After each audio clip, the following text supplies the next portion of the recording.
Le 20 janvier 2026, le gouvernement togolais a officiellement confirmé par communiqué l'extradition du lieutenant-colonel Paul-Henri Sandaogo Damiba vers le Burkina Faso. Voici les points clés du communiqué et du contexte de cette décision. Voici le 13h de ce mardi 20 janvier 2026 et c'est en direct sur la télévision togolaise. 13h que nous ouvrons avec ce communiqué du gouvernement.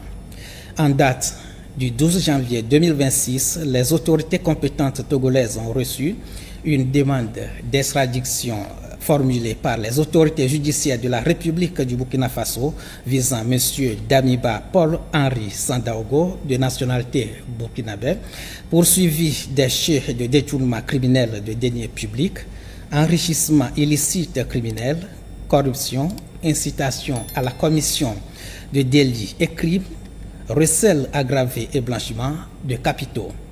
Les autorités compétentes togolaises, après examen de la régularité de la requête susdite, y ont donné telle suite que de droit. Conformément à la procédure en matière d'extradition au Togo, M.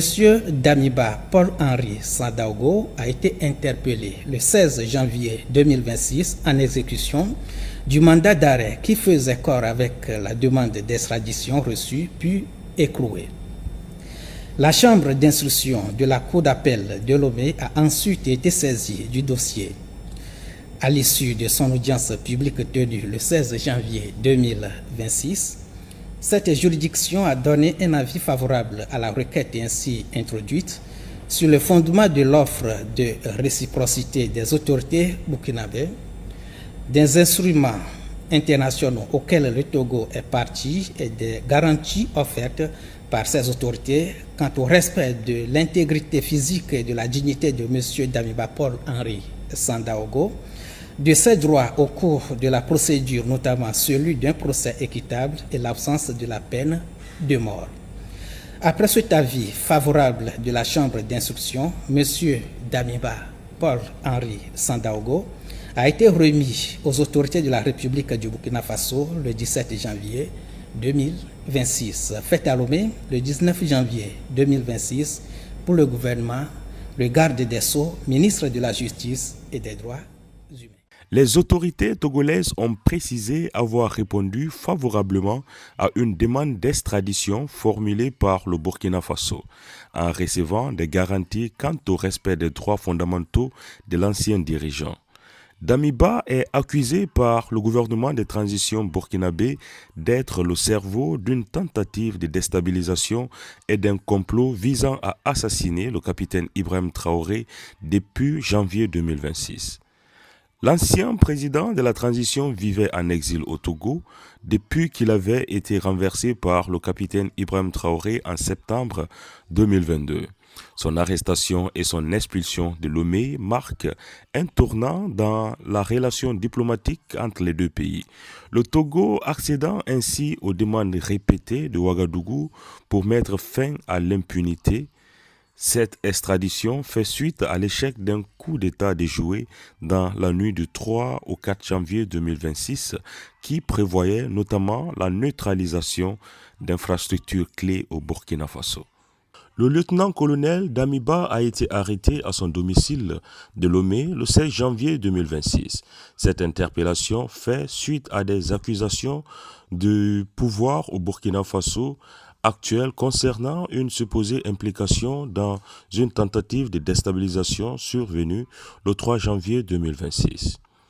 Après être passé devant un juge à la cour d'appel de Lomé le 19 janvier 2026, son expulsion du territoire togolais a été confirmée.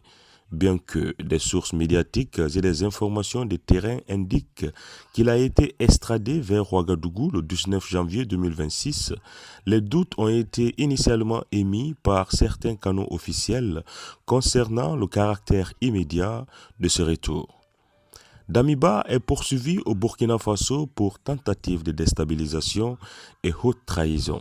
Les autorités de Ouagadougou l'accusent également d'être en contact avec des groupes armés terroristes dans le but de renverser le pouvoir du capitaine Ibrahim Traoré.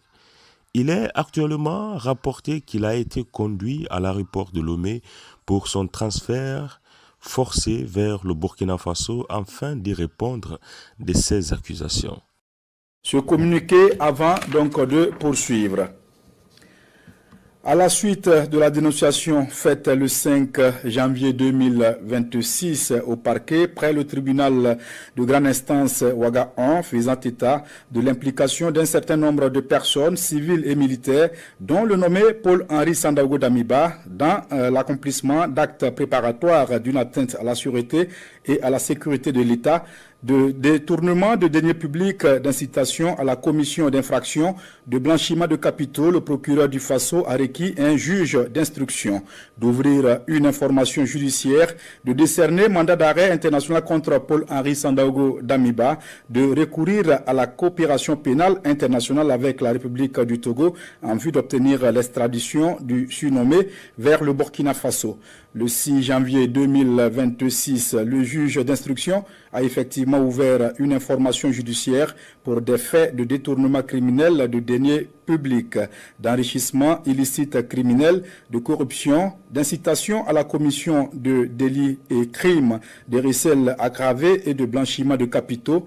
Ces faits sont prévus et punis par les articles 131-8, 331-1, 332-2, 332-17, 332-24, 614-1, 614-3 du Code pénal burkinabé et les articles 9, 174, 184 à 187, 196 à 199 et 202 de la loi numéro 046-2024/ALT du 30 décembre 2024 relative à la lutte contre le blanchiment de capitaux, le financement du terrorisme et de la prolifération des armes de destruction massive au Burkina Faso. Le juge d'instruction a en conséquence décerné à la même date un mandat d'arrêt international contre Paul-Henri Sandaogo Damiba et soumis aux autorités compétentes de la République du Togo une demande d'extradition du surnommé vers le Burkina Faso.